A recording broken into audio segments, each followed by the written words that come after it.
Assalamualaikum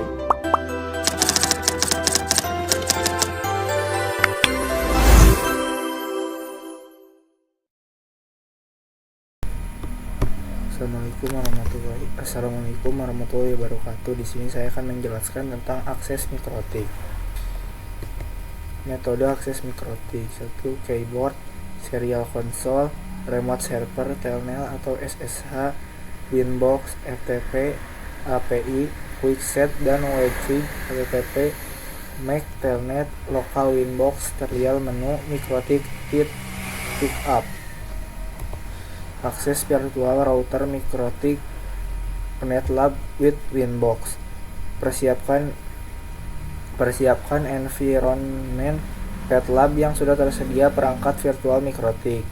2. Persiapkan aplikasi mikrotik. 3. Persiapkan topologi cloud innet dan router virtual mikrotik. 4. Lakukan routing antara host dengan perangkat virtual mikrotik.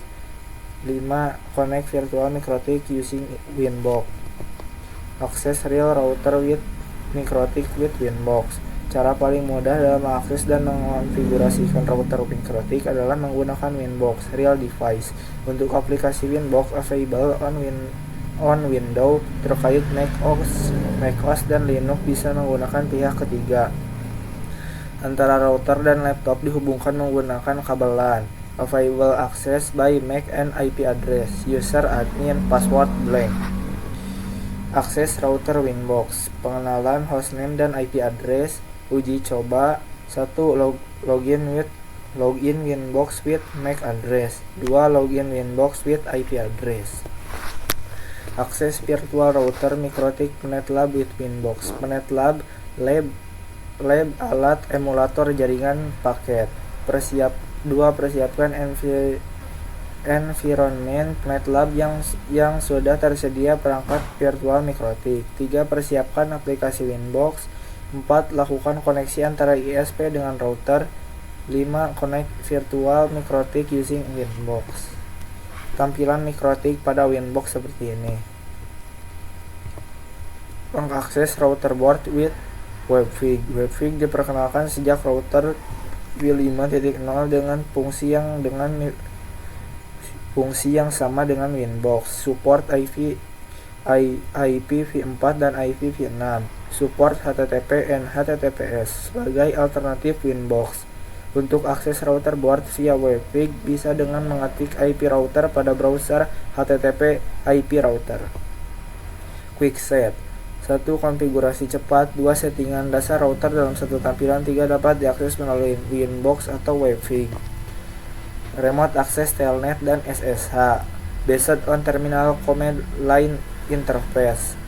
Akses router via text atau dapat dilakukan melalui SSH, telnet, konsol, new terminal, Winbox dan terminal Wi-Fi.